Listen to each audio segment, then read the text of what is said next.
Hola, bienvenido a mi canal.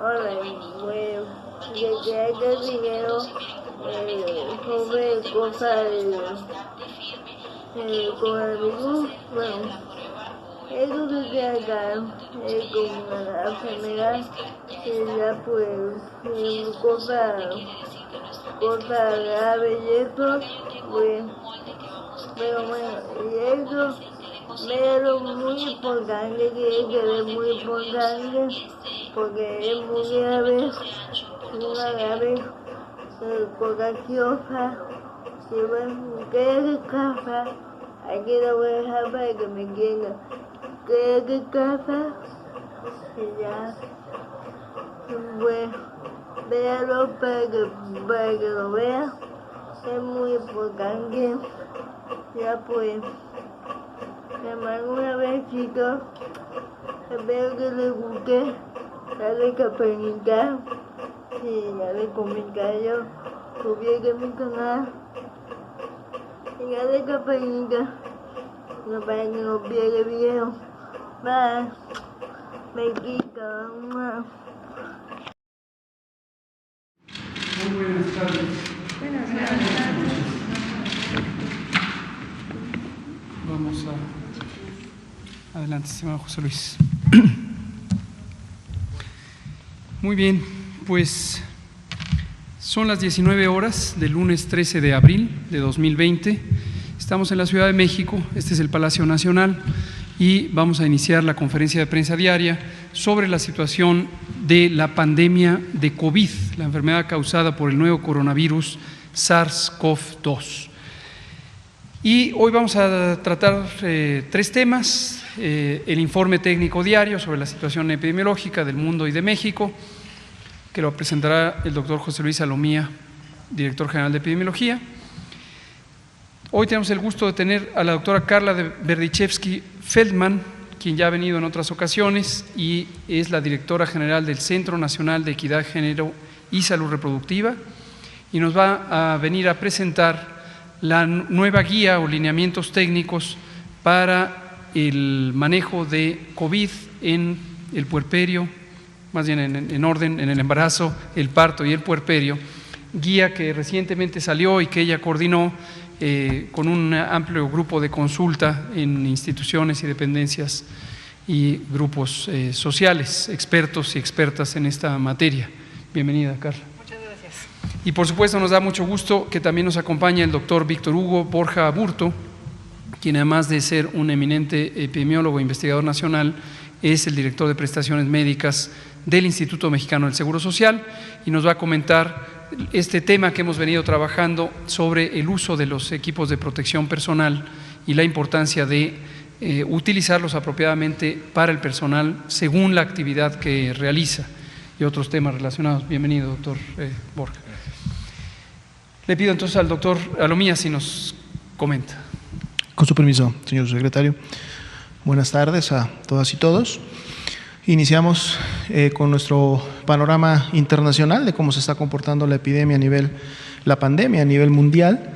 Si pueden ver, nuevamente tenemos una reducción en la proporción de casos confirmados en los últimos 14 días. Ayer era de 63, hoy es de 61%. Eso habla de una disminución en la cantidad, por lo menos, de casos más recientes. La tasa de letalidad 6.3%, ha estado prácticamente alrededor de ese nivel en las últimas 2 semanas. Si vemos en la siguiente diapositiva, vemos que esa contracción de casos o esa disminución se da más a expensas de la región de Europa, y es más bien la región de las Américas la que continúa creciendo. Ahora concentra poco más del 43% de los casos, siendo que ayer andaba en el 42% aproximadamente, y pues creo estamos casi seguros que a medida que vayamos viendo la evolución de la pandemia, en algún momento la región de las Américas tomará la delantera, en función de que en Europa empezarán a ser cada vez menos y menos casos, dado que estarán en la parte descendente de su curva epidémica. En la siguiente diapositiva vemos la actualización para el día de hoy en México. Tenemos nuestra mapa con la distribución de carga de enfermedad, o sea, es decir, de número de casos confirmados para cada entidad federativa.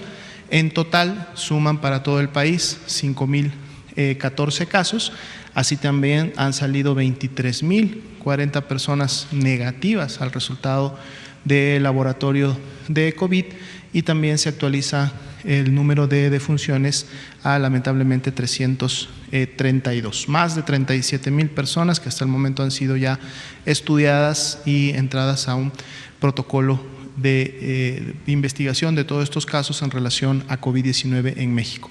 La siguiente diapositiva es un nuevo mapa que queremos introducir el día de hoy, que es similar al anterior, solamente que en este la comparación es más real, ya que los colores que se asignan para cada una de las entidades federativas está en relación precisamente a la tasa de incidencia acumulada por 100.000 habitantes. Entonces, cuando nosotros epidemiológicamente queremos hacer comparaciones entre diferentes poblaciones, en este caso entre diferentes entidades federativas del país, esta es realmente la forma más correcta de ver hacer estas comparaciones, es decir, por tasa de incidencia acumulada, ya que están basadas además en una base poblacional que es más representativa de cómo está afectando la enfermedad a cada una de estas entidades federativas. Entonces vean ustedes cómo los colores en su momento más oscuros cambian de lugar en relación al mapa anterior, que es solamente el número total de casos. Van a estar encontrando los dos mapas en la página de la Dirección General de Epidemiología para que puedan tener ambos datos, ambas perspectivas. En la siguiente diapositiva podemos notar precisamente la distribución por tasa de incidencia acumulada, que para efectos del país es de 3.92 al corte de los 5.014 casos, y vamos a seguir incluyendo la siguiente diapositiva para que ustedes tengan los datos puntuales de la distribución de la carga de enfermedad por cada una de las entidades federativas, más allá de la representación gráfica que también está en el mapa. En la siguiente diapositiva, por favor, podemos ver precisamente la distribución por grupo de edad y en este caso por sexo. La habíamos estado presentando también en la siguiente imagen, que tiene que ver precisamente con esta distribución de edad. La siguiente, por favor. Pero ya con todos los grupos de edad y en su momento también por cómo fueron atendidos en el momento en que demandaron atención médica, es decir, el estado de la enfermedad leve o grave en la que se encontraban al momento de demandar atención médica, los 5.014 casos. Y bueno, continuamos viendo ese cambio que sucede a los 60 años de edad, en donde a esa edad y de ahí para adelante se incrementa la cantidad de casos que requieren de hospitalización. En la siguiente diapositiva, por favor, vamos a ver la distribución precisamente del corte de los pacientes de estos casos que en su momento requirieron de hospitalización, ya no los ambulatorios, sino los que requirieron de hospitalización, qué tipo de gravedad presentaban. Es decir, tenemos hospitalizados que estuvieron estables, que representan el 10.43, graves con un 19.27 y los casos más críticos, que son los pacientes que requirieron de intubación, que representan el 4.13%. Aquí también estamos agregando una nueva información para que se vea a la luz de estos datos. Nos han estado solicitando algunas aclaraciones en relación a estos datos, es decir, de los pacientes hospitalizados intubados y los que están hospitalizados graves o estables. Y es muy importante comentar, como el nombre de la diapositiva lo dice, estos casos que ustedes ven aquí representan la distribución de los 5.014 casos confirmados. Es decir, los pacientes, por ejemplo, estos 207 pacientes que aparecen con característica de estar intubados, son 207 pacientes intubados confirmados, o sea, tienen un resultado, una prueba confirmatoria de COVID-19. Si vemos en la siguiente diapositiva, tenemos también estas categorías para los casos que aún son sospechosos. Si recuerdan, decíamos en la primera diapositiva que aún hay 9.341 personas que tienen esta clasificación de sospechoso. Por lo tanto, en este grupo también encontramos a personas que tienen estos diferentes niveles de gravedad.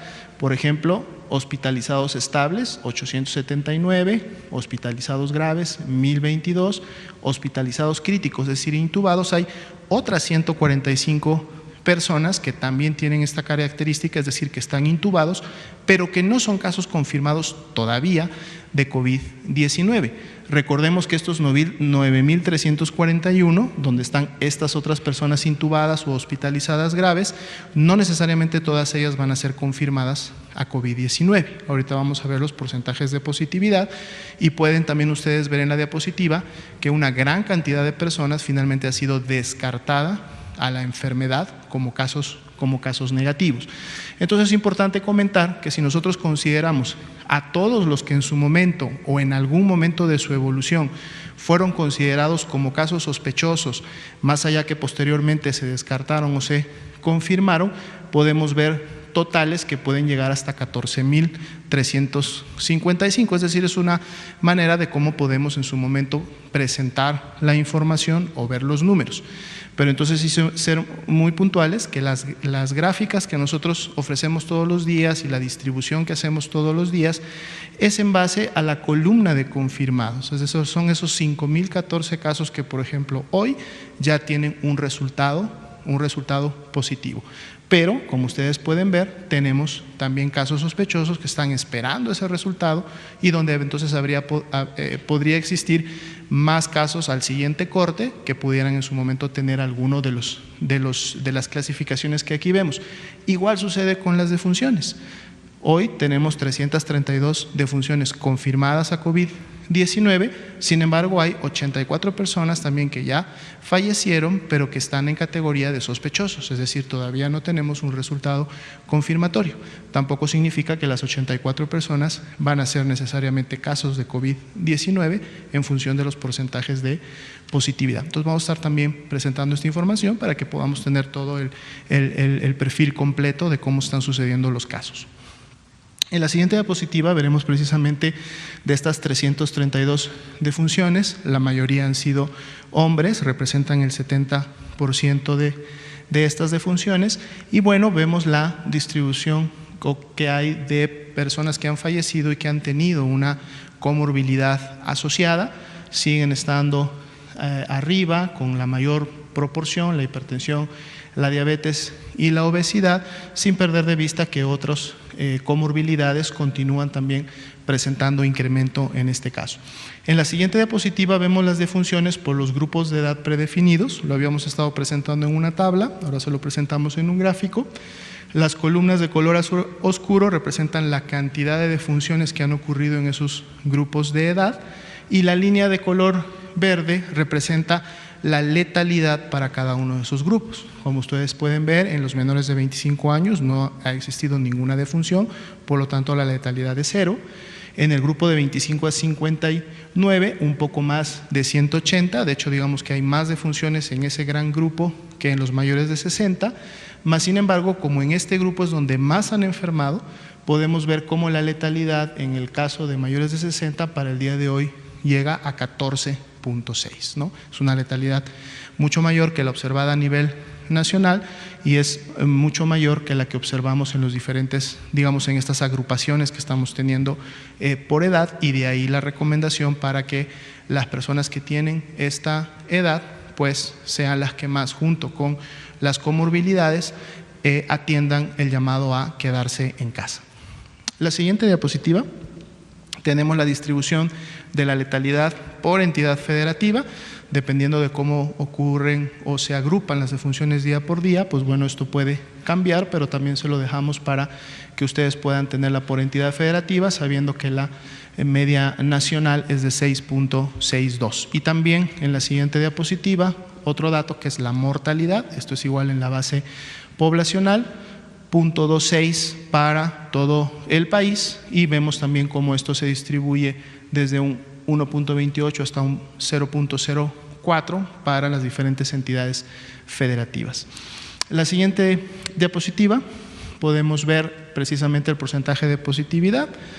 La semana 15 incrementó un poco, más o menos unos 2 puntos porcentuales. Ayer estaba en pasadito 15 y aquí se está acercando ya a 17%. Aún así todavía no supera ese casi 20% que se tenía en la semana anterior, pero vemos que se mantiene esta tendencia del porcentaje de positividad. Estamos hablando que prácticamente 2 de cada 10 personas que presentan una infección respiratoria aguda, leve o grave, están siendo confirmadas para COVID-19. En la siguiente diapositiva tenemos la curva epidémica por fecha de inicio de síntomas de los casos que hasta el momento se han recuperado, 1964 casos, y vemos también cómo tiene una tendencia ascendente en función lógicamente a que va incrementándose la epidemia. De la misma manera también hay un incremento en la cantidad de personas que día con día se van recuperando y que pertenecen sobre todo a ese grupo que vimos de evolución favorable o que tuvieron una enfermedad leve. En la siguiente diapositiva, nuestra curva también por fecha de inicio de síntomas de cómo se están presentando los casos sospechosos. Recordando que todos esos casos sospechosos se notifican a través de una plataforma, un sistema en línea. En el momento en que la unidad médica registre el caso, en ese momento cae en la base de datos federal y la tenemos ya registrada, y entonces, por ejemplo, al construir esta curva de sospechosos es prácticamente lo que vamos viendo de la tendencia en las últimas 24 horas. Como pueden ver en curvas previas, hemos tenido descensos e incrementos paulatinos. Bueno, estamos ante un descenso, pequeño descenso en los últimos 2 días, pero igual eso puede, como lo hemos visto anteriormente, cambiar en la medida que se vayan incrementando los casos. Vamos a darle un seguimiento puntual a esta curva porque es lo que marca un poco cómo se va comportando la enfermedad. Recordando que estos son no solo confirmados, aquí tenemos todos los que en un momento están siendo clasificados precisamente como casos sospechosos de la enfermedad, más allá que muchos de estos, tarde que temprano, se vayan también a descartar. Y en la siguiente, que es la última diapositiva, ya nuestra gráfica diaria de casos acumulados. Aquí están los 5.014 que mencionábamos, y en la parte inferior siempre vemos los casos incidentes para estar dando un poco también seguimiento a la tendencia de día con día, cómo se están comportando. Pues vemos ahora una tendencia, digamos, estable para los últimos al menos 5 días, y vamos a ser también muy puntuales para ver esto cómo progresa en los siguientes días y en las siguientes semanas. Sería la autorización para. Gracias, doctor Alomía. Le pido a la doctora Carla Berdichevsky si nos conduce, por favor. Muchas gracias, subsecretario.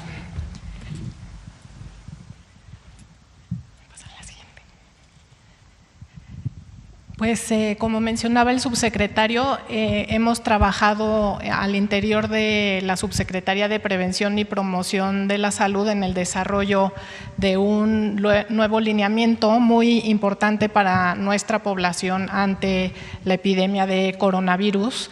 Y quisiera contextualizarlo en esta perspectiva que conversamos ya en una conferencia de prensa previa, en donde hemos hablado de los servicios de salud sexual y reproductiva y cómo estos deben mantenerse como servicios esenciales aún ante la epidemia del coronavirus. Y dentro de esta perspectiva, la atención al embarazo, al parto, el puerperio y al recién nacido está centrada especialmente en identificada como uno de estos servicios que deben mantenerse de manera esencial durante el curso de esta pandemia. La que sigue, por favor. Hemos entonces trabajado este lineamiento para la prevención y mitigación del COVID-19 en la atención del embarazo, parto, puerperio y de la persona recién nacida.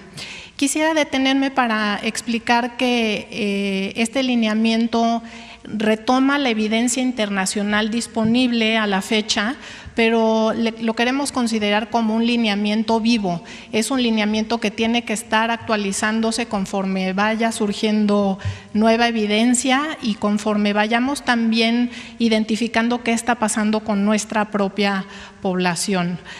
Para ello, como explicaba, ha sido un ejercicio de revisión de los datos disponibles hasta su fecha de publicación. Fue publicado el día de ayer por la noche, aunque la información la cerramos al día 10 de abril, y ha sido un ejercicio que se ha revisado por los equipos de la propia subsecretaría, los equipos de epidemiología, de promoción de la salud y de los infectólogos propios que tenemos en la subsecretaría, pero también tiene un aval de la Organización Panamericana de la Salud, de la Oficina de México y del Instituto Nacional de Perinatología.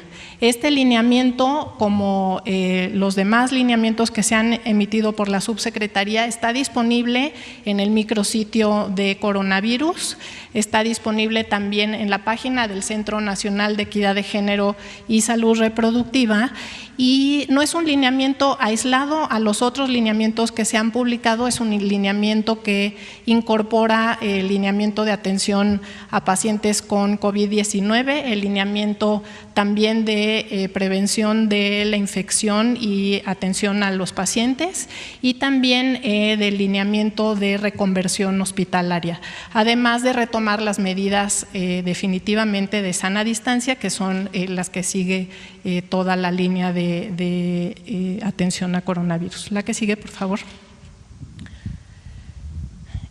Entonces, frente al COVID-19 es importante considerar, pues, si bien las características de nuestra población en un comportamiento epidemiológico en el que estamos actualmente, considerando que no podemos asegurar que exista realmente un espacio donde no hayan pacientes o mujeres embarazadas que están infectadas, reconociendo que gran parte de la población también cursa con una infección asintomática, y considerando también las brechas de desigualdad en salud que reconocemos en nuestro país.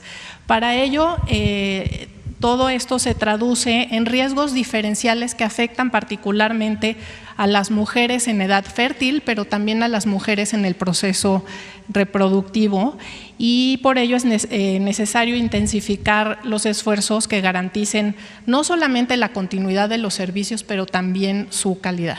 La que sigue, por favor. Como mencionaba, aquí se retoman otros lineamientos, no es un lineamiento aislado, y algunas de las contenidos que hay en el marco de las medidas de prevención y mitigación se incorporan realmente todos los niveles de atención que tenemos en la estructura del sistema de salud en nuestro país. Y de entrada se mantienen estas medidas de higiene y sana distancia, donde las mujeres embarazadas deben ser muy estrictas, por ejemplo, en el lavado de manos y en el confinamiento en sus hogares de ser posible.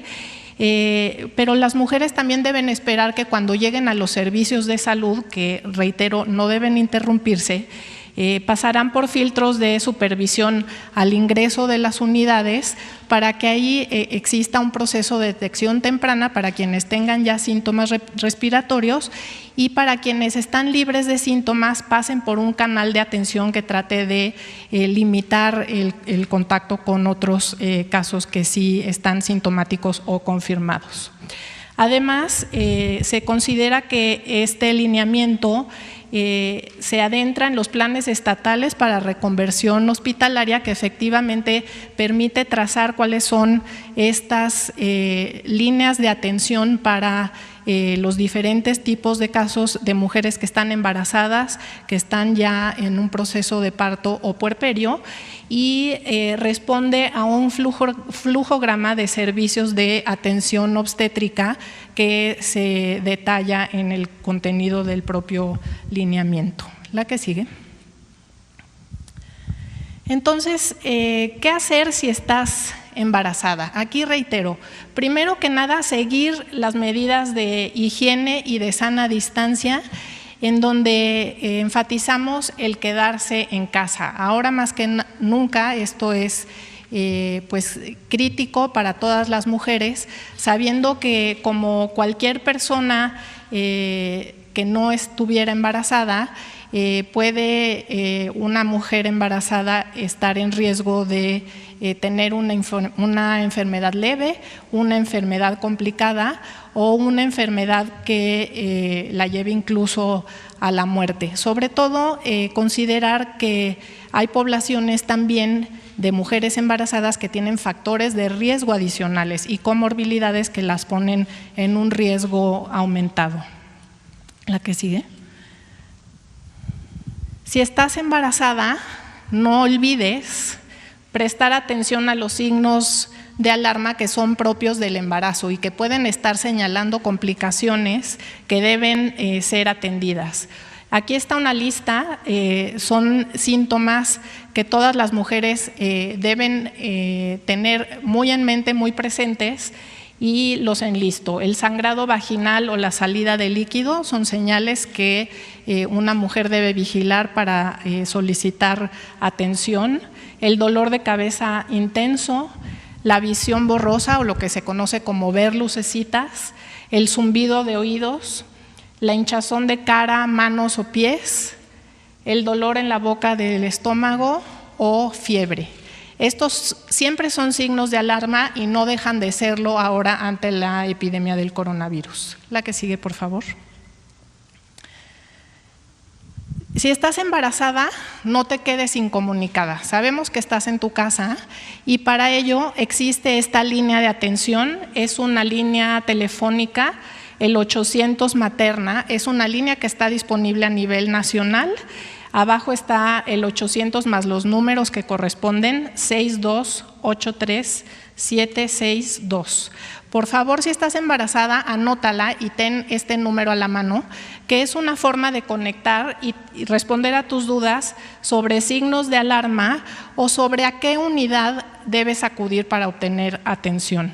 Como decía, los servicios no se interrumpen, la atención prenatal durante el parto, durante el posparto y durante los cuidados de la persona recién nacida no se interrumpen.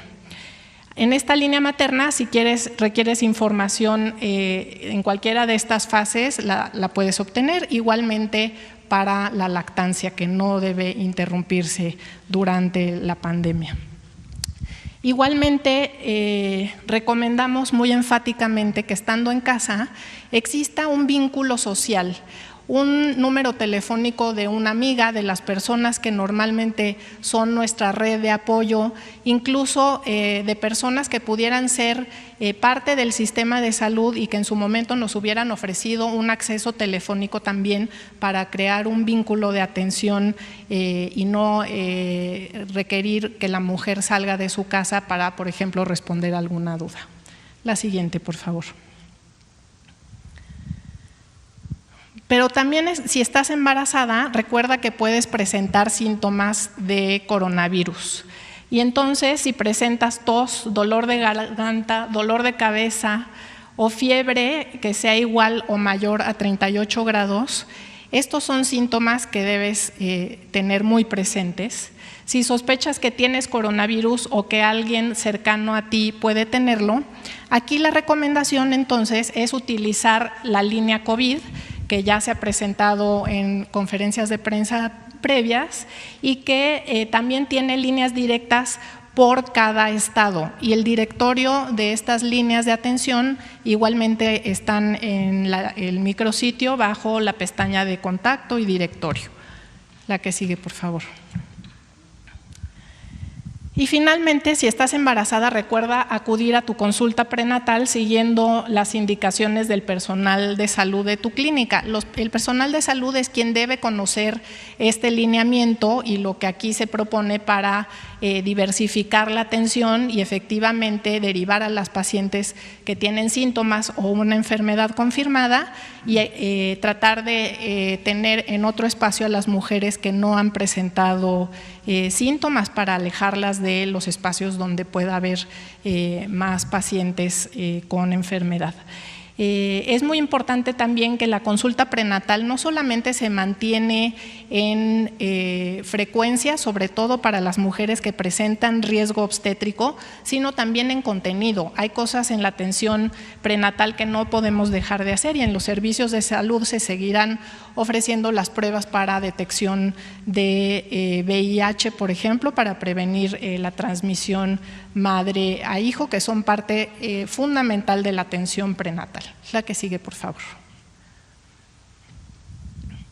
Esto es sobre los contenidos de lineamiento, donde vemos que los casos sin síntomas respiratorios o de bajo riesgo se pueden atender en estos espacios desde un centro de salud hasta un hospital básico comunitario que a veces están ahí en los estados y han dejado de utilizarse para la atención del continuo a la atención prenatal, a la atención del puerperio, y que ciertamente están ahora habilitándose o haciendo pequeñas modificaciones en las instalaciones para que se retome la atención en estos espacios. Eso es un diálogo que tenemos con las secretarías estatales. Y lo que sucede con los casos sospechosos, en donde las unidades médicas establecerán las rutas de traslado y aislamiento, o si bien para los casos confirmados, cómo se deriva a estas mujeres que están embarazadas a los hospitales de reconversión y dedicados a los pacientes COVID-19. La que sigue, por favor. Aquí un recordatorio para todas las mujeres embarazadas. Es indispensable que estos servicios se mantengan como están proyectados, de una forma gratuita, y para ello el INSABI ha dispuesto esta línea telefónica para denunciar cobros indebidos o negación de servicios. Y también les insto a todos ustedes familiares de mujeres embarazadas, que anoten este número y por favor nos hagan llegar cualquier irregularidad. La que sigue. Finalmente, recordarle a todas las mujeres que el cuidado en el embarazo es un derecho. Y aquí, frente al coronavirus, tu salud es una prioridad y te instamos a que recuerdes estos mensajes y a que busques atención por estas vías que hoy hemos presentado, sobre todo utilizando estos teléfonos de acceso a los servicios o a información. Como hemos también presentado en conferencias previas, estos ejercicios están muy íntimamente ligados con una interacción de personas de la sociedad civil y de otras personas interesadas. Y para ello quisiéramos agradecer a la diputada Marta Tagle, a Nadine Goodman de CASA en San Miguel de Allende, que todas han tenido un interés particular por apoyarnos en esta estrategia para ubicar cómo tenemos que estar atendiendo a las mujeres, e invitamos a la población en general a que también nos envíen sus dudas y comenten sobre este lineamiento que, como mencionaba al principio, es una herramienta perfectible y viva y que estaremos actualizando a lo largo del tiempo para recibir no solo las aportaciones de quienes encuentren necesidad de información adicional que no esté plasmada actualmente, pero también respondiendo a lo que internacionalmente se va identificando como evidencia científica. Antes de cerrar, nada más mencionar que hemos implementado también un sistema de vigilancia en particular para mujeres embarazadas, donde estamos llevando un registro bien identificado de cuáles son esos casos sospechosos o confirmados de coronavirus en mujeres embarazadas y en los desafortunados casos de muerte materna. Muchas gracias. Gracias, doctora Carla Berdichevsky, directora general del Centro Nacional de Equidad de Género y Salud Reproductiva. Le pido amablemente al doctor Víctor Borja si nos comenta sobre un tema también. Sí, con gusto. Muy buenas tardes. Yo quiero seguir comentando la preocupación y la ocupación que tenemos en todo el sector salud por los trabajadores de la salud, quienes son la primera línea en esta batalla contra el coronavirus. En el IMSS me gustaría comentar sobre un bono que tenemos para aquellos trabajadores que van a estar en la primera línea. Pero antes me gustaría comentar bono. Me gustaría comentar sobre las estrategias que hemos empleado o hemos utilizado en el IMSS para disminuir la exposición del personal de alto riesgo. Sabemos que trabajadores de la salud también, igual que la población general, algunos son de más alto riesgo para desarrollar enfermedad grave de COVID. Por eso, desde el principio y en acuerdo con el sindicato, retiramos de las áreas en el IMSS a cerca de 20,000 trabajadores, hombres y mujeres que tenían alto riesgo y que deberían permanecer en casa, y que muchos de estos están trabajando en casa. No quiere decir que se hayan ido de vacaciones, están trabajando en casa y siguen contribuyendo con nosotros a la atención de los trabajadores, de los derechohabientes, pero desde su casa. También fueron incluidos entre estos 9,000 médicos y enfermeras que tenían alguna condición que los hacía más susceptibles de desarrollar enfermedad grave. Y como nos ha pedido el director general del IMSS, el maestro Zoé Robledo, hemos sido muy transparentes en comunicar a la población, comunicar al sindicato y a los trabajadores cómo va su salud. Si ustedes recuerdan, a nivel internacional, en todos los países ha sido una preocupación de todos la población y de sus gobiernos. Entre el 20 y el 25% de los casos han sido de los trabajadores de la salud. En nuestro país no ha sido la excepción. Quienes más se exponen al riesgo, además del riesgo en la comunidad, son estos trabajadores, hombres y mujeres de la salud. Y por eso nosotros hemos hecho una vigilancia estrecha. Ustedes han conocido de los brotes que hemos tenido y del número de trabajadores que hemos reportado como infectados o como confirmados. Tenemos un sistema de vigilancia que vemos diariamente. Cerca de 4,148 han sido sospechosos. Esto quiere decir que han desarrollado síntomas y que por eso los hemos enviado a su casa. Han dejado el lugar de trabajo para que no exponer más a quienes están atendiendo, y esa es una pérdida para nosotros, pero es importante que se mantengan así.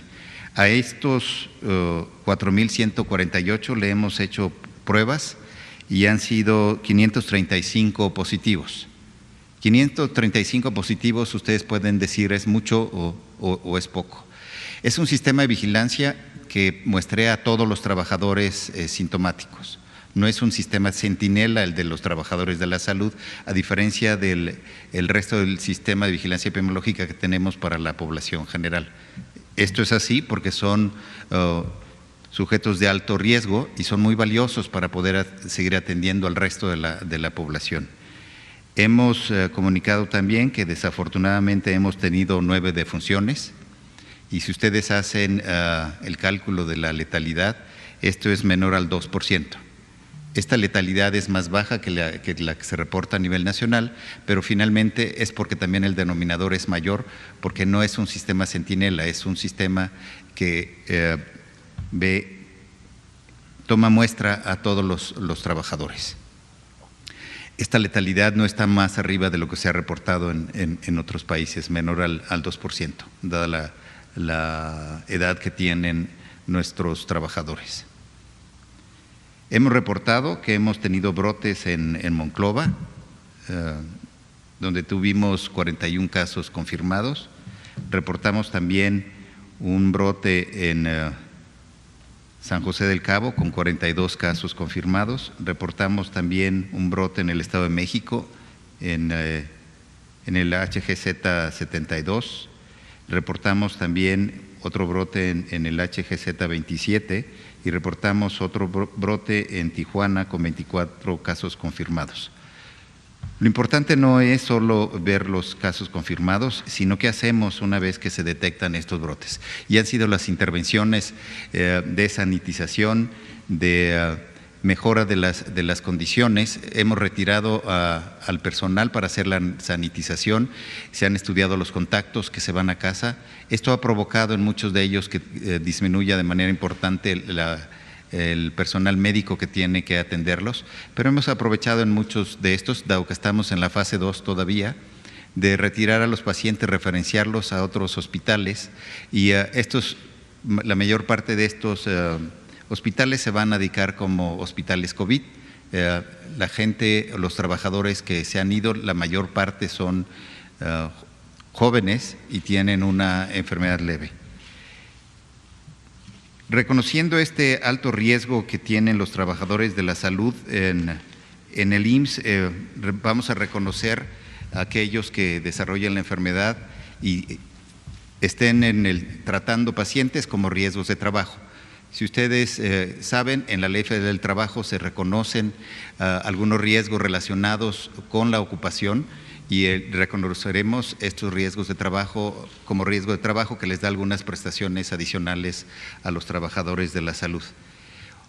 Hoy el Consejo Técnico aprobó un bono para aquellos trabajadores que se van a encontrar directamente laborando en el tratamiento de los pacientes, en el cuidado de los pacientes. Si podemos pasar la siguiente, por favor. Este es un bono que significa un 20% de reconocimiento para los trabajadores durante el tiempo que dure la epidemia. Será efectivo a partir del 16 de marzo y reconoce lo que en los contratos colectivos, en nuestro contrato colectivo y en la Ley Federal del Trabajo también lo que se llama infectocontagiosidad. Lo recibirán todos los trabajadores, decíamos, que estén en las áreas de atención a los pacientes, no solo médicos y enfermeras, también camilleros y el resto del personal, como de limpieza también, que participan.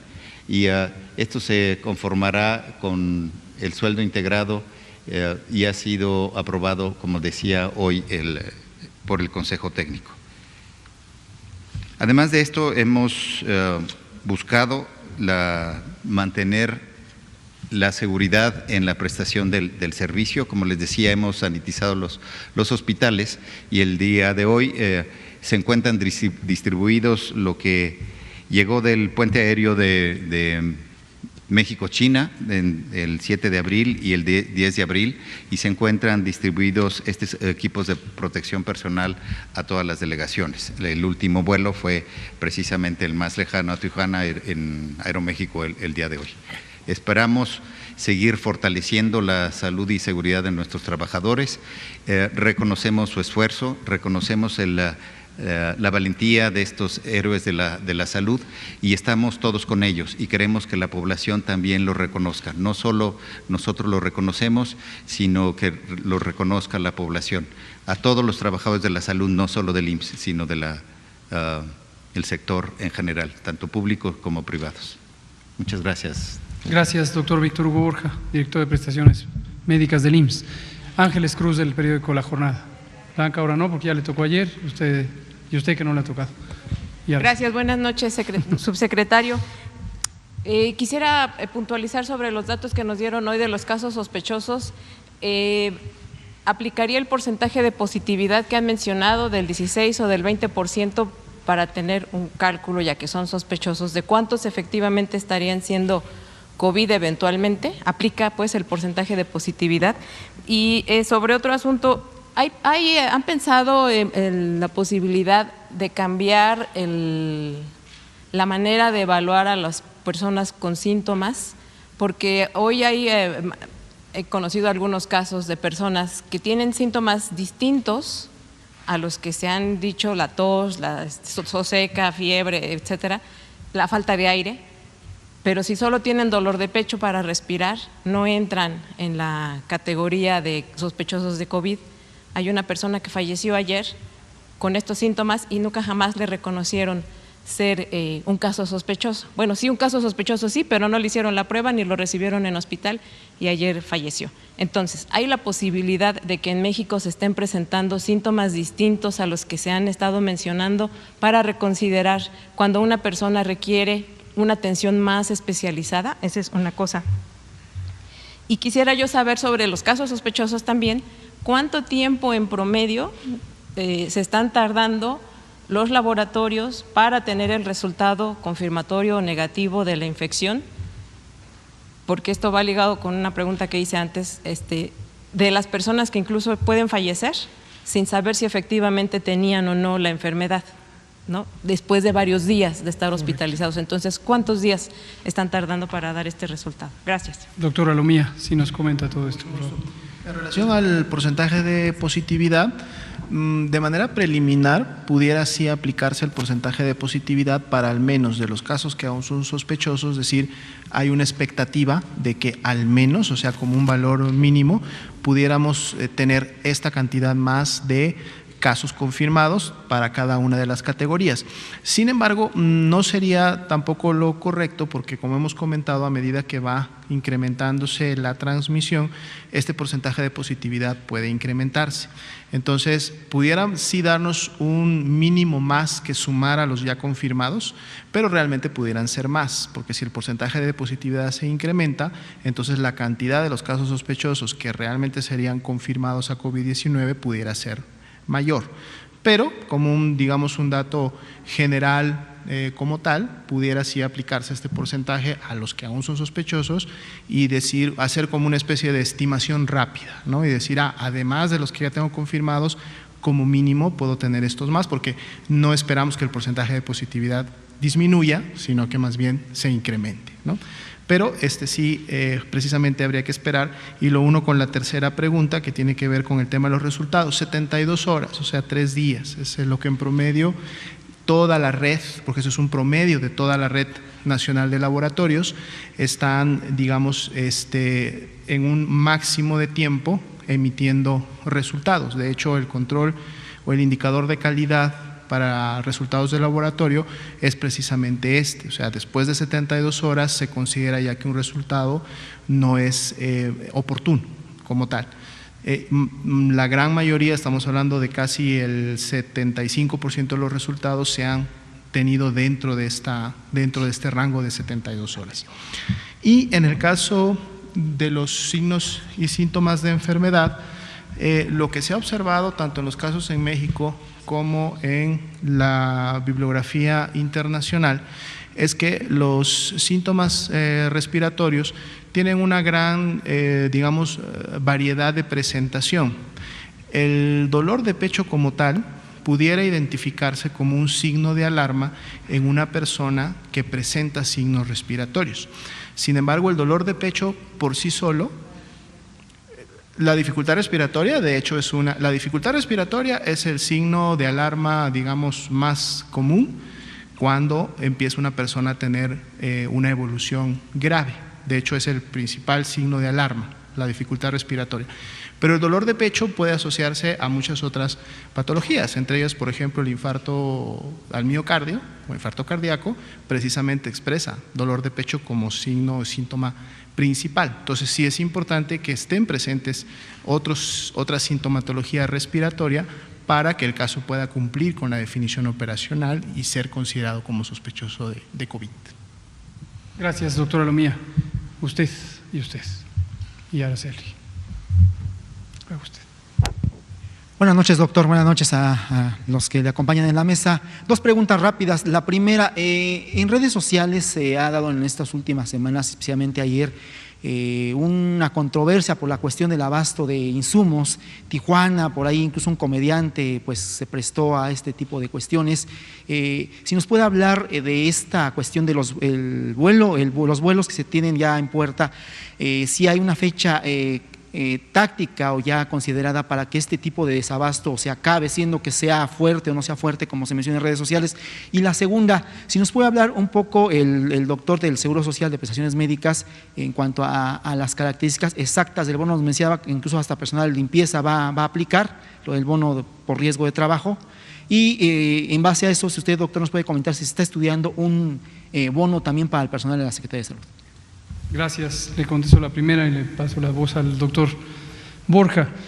Efectivamente, el tema de los equipos de protección personal es algo que debe ocupar a la sociedad. Es algo muy importante, en especial en el personal clínico que está directamente enfrente de los pacientes que tienen COVID y el tener los equipos de protección personal es un elemento fundamental para su protección. Los equipos, para quienes nos escuchan y no están familiarizadas con qué quiere decir los equipos de protección personal, son precisamente los aditamentos de protección. La mascarilla, particularmente la mascarilla N95, los gogles y también se pueden utilizar guantes por parte del personal de salud. Ayer hablé con detalle de lo inadecuado que es pensar que en la comunidad se necesiten este tipo de equipos. Específicamente dentro del personal de salud hay quien necesita utilizar estos equipos de máxima protección porque está en cercanía con la vía respiratoria de los pacientes que tienen COVID. Hace una semana usé esta analogía aclarando que es clarísimo que son dos situaciones completamente diferentes, pero la usé para ilustrar en general para la población que no tiene familiaridad con el proceso de atención de la salud, quién debe usar las mascarillas N95 y quién no. Y la analogía, habiendo hecha la advertencia de que no tiene nada que ver la salud con el ejemplo que voy a dar, si tuviéramos una ocupación de trabajo de una persona que hace soldadura, está claro que la persona que está directamente soldando necesita una protección, en este caso para los ojos, y utiliza una máscara de soldador con una sombra 14, que es un vidrio de alta protección. Quien estuviera en una misma unidad de trabajo donde se hace soldadura, pero no está directamente ahí, no necesita utilizar este tipo de mascarilla. ¿Por qué uso este ejemplo? Porque es parecido, en otro contexto muy diferente, que es la salud, a quién debe usar la mascarilla N95. La debe usar quien está directamente tomándole muestras de secreciones respiratorias de la nariz y la faringe a alguien para el diagnóstico de COVID, o quien hace procedimientos invasores de la vía respiratoria, por ejemplo la intubación endotraqueal, el colocar la sonda endotraqueal, la sonda que va para la respiración mecánica asistida. Ahora, ¿por qué lo menciono? Porque en semanas previas tuvimos un uso inapropiado en distintas unidades de salud de todas las instituciones, un uso inapropiado de estos equipos que se empezaron a distribuir a personal que no tiene una necesidad de utilizarlas. Ponía yo un ejemplo, hace varias semanas fui al Senado de la República a una reunión a la que me convocaron los miembros de la Junta de Coordinación Política y me llamó poderosamente la atención que al recibirme en la puerta del estacionamiento había una cuadrilla de personas del personal de seguridad del edificio que me recibieron, además de con medidores de temperatura, con mascarillas N95. Pues esto no tiene sentido porque obviamente es un desperdicio de estos materiales que son escasos en el mundo entero. Y este es un ejemplo de muchísimos, lo hemos visto todos y todas en la vía pública y en los edificios privados, públicos, etcétera, etcétera. Entonces, eso consumió los recursos de los equipos de protección personal que estaban en México disponibles y hubo una escasez. En las semanas recientes y concretamente desde el martes próximo pasado, anunciamos ya la llegada del primero de los 11 vuelos que se tienen contemplados en este puente aéreo entre México y China para la adquisición y el transporte de este tipo de equipos y los ventiladores y muchos otros materiales. Los que llegaron el martes ya fueron distribuidos, están ya en todas las unidades de salud. Si alguien, un profesional de la salud, no los identifica, por favor que lo denuncie en cualquiera de los números que hemos puesto a disposición, puede ser en los números institucionales, puede ser en el 800-0044-800, porque no hay razón. La adquisición que hizo el gobierno federal ya se concretó su entrega. Entonces, si en una unidad de salud no hay estos equipos, quiere decir que alguien está obstaculizando la llegada de estos equipos. Entonces, para tomarlo en cuenta, ¿sí? Le pido al doctor Borja si nos comenta de lo otro, de lo del bono y demás. Bueno. Lo del bono. El bono va a ser otorgado a los trabajadores que atienden esta contingencia en 184 unidades que tenemos para la atención de COVID. De ellas son 29 unidades que van a ser 100% COVID, el 100% de sus pacientes serán pacientes COVID, 155 unidades híbridas que le llamamos, que seguirán atendiendo urgencias y algunos servicios que no podemos suspender, 3 unidades nuevas adicionales que tendremos y algunas unidades temporales que se van a instalar en las principales metrópolis. Todo este personal va a recibir el bono. Esto incluye también el primer nivel a los módulos de atención respiratoria instalados específicamente para la contingencia, lo que le llamamos el triage respiratorio, el personal responsable del material y equipo de protección personal, el personal que realiza funciones en las plantas de lavado también, y el personal cuyas categorías se encuentran relacionadas directamente con la atención de los pacientes. Gracias. Todavía no se ha considerado esta medida, como indica el doctor Borja, apenas la aprobamos hace unos minutos en el Consejo Técnico del Seguro Social y nos pareció una excelente propuesta de parte del director general y se analizarán otro tipo de medidas semejantes en las otras instituciones. Vamos a darle a usted, ¿sí? Nos da tiempo para 2 preguntas más, si son breves y concretos. Gracias, doctores. Buenas noches, Alejandro Lelo de la REA. Preguntar, doctor, solo para hacer una precisión, ¿qué le recomienda usted a la gente que cuando trabaja, llega a casa para proteger a los niños y si usted cree que es conveniente llevar a los niños al trabajo? En días recientes, el domingo concretamente, vino el director general de Promoción de la Salud, Ricardo Cortés, y nos mostró el material que tenemos sobre niños y adolescentes. En esta semana vamos a traer también, vamos a invitar a los colegas que se dedican al tema, tanto del DIF como del Centro Nacional para la Salud de la Infancia y la Adolescencia y del Sistema Integral de Protección de Niñas, Niños y Adolescentes. Posiblemente nos acompañe también en el curso de la semana Guillermo Santiago, titular del Instituto Mexicano de la Juventud. Aquí lo que interesa mucho es la población infantil. Hoy también circulamos un video respecto a cómo abordar la situación con los niños y las niñas. Hay un aspecto importante que tiene que ver, no es exclusivo de niños y niñas, y tiene que ver con las medidas de protección general. Me lo preguntaban también ayer respecto a qué pasa cuando una persona está trabajando fuera porque cumple una actividad esencial y llega a casa si tiene que tener algún cuidado en particular. Aquí hemos enfatizado para personas adultas mayores, lo acabamos de decir ahora, para mujeres embarazadas, pero desde luego si en casa vive una persona que tiene diabetes, hipertensión o alguna de las enfermedades crónicas que aumentan el riesgo de complicaciones de COVID, es muy importante tomar en cuenta que las medidas de precaución hay que hacerlas de manera más cuidadosa, más extrema, y las fundamentales son las mismas: lavado continuo de manos repetidamente a lo largo del día por más de 20 o 30 segundos. Si se padece síntomas compatibles de COVID, se tiene que estar físicamente en la casa lo más aislado posible de los familiares y desde luego proteger el estornudo.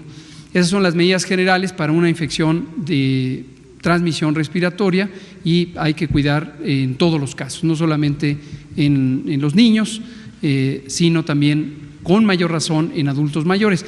Interesantemente, y esto es alentador, los niños pueden desde luego tener infección por el coronavirus, pueden tener enfermedad COVID, pero por alguna razón que no es bien entendida todavía científicamente, son poblaciones de bajo riesgo.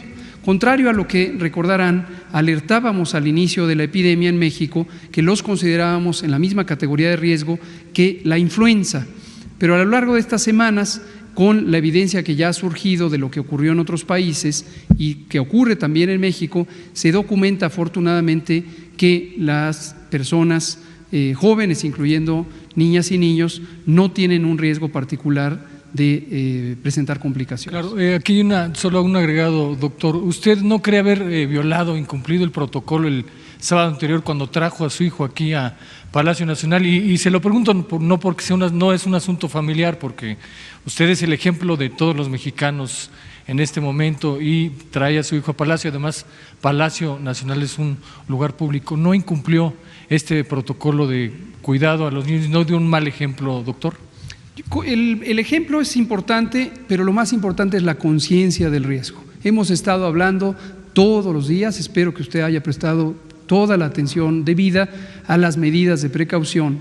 Entonces, en un momento dado, querer enfocar a un funcionario público en términos de su vida privada, pues creo que es ganas de querer distraer la atención. Perdón, doctor, tomemos no es vida en cuenta privada porque que ocurrió las en un lugar medidas público, de doctor. precaución deben ser consideradas en todos los casos. Hoy, por ejemplo, de manera me parece un tanto morbosa, fuimos con el secretario de Salud y los compañeros de INSABI a buscar algo que desayunar aquí a unas pocas cuadras y tuvimos un acoso de varios fotógrafos que estaban retratándonos mientras nos tomábamos el café y nos tomábamos una torta ahí en la vía pública. Entonces creo que hay que dimensionar público, de acuerdo a lo que corresponde. Gracias. Es usted un hombre público. Última pregunta, y por la favor. pregunta era con fines públicos, doctor. Gracias.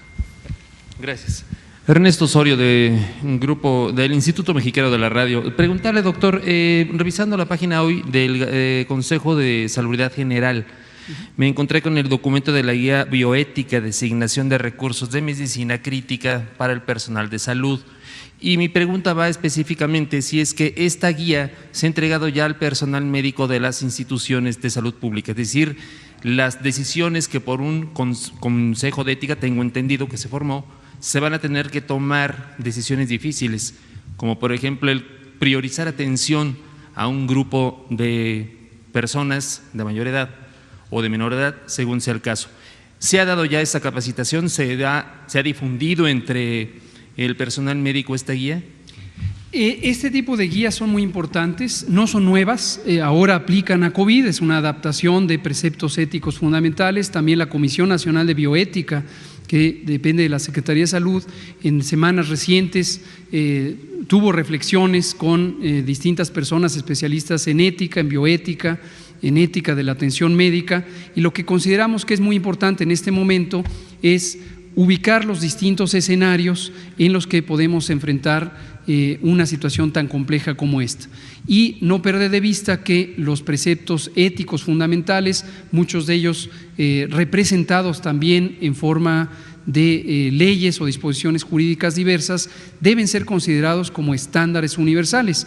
Los distintos derechos humanos, como sabemos, son derechos universales de las personas, y en un momento dado traducir esos derechos a situaciones complejas, situaciones críticas, requiere, como usted bien lo indica, preparación previa. En este momento es un documento que está a disposición ahí en este portal del Consejo de Salubridad General, pero no implica en este momento una decisión ejecutiva sobre procedimientos que tuvieran que implantarse.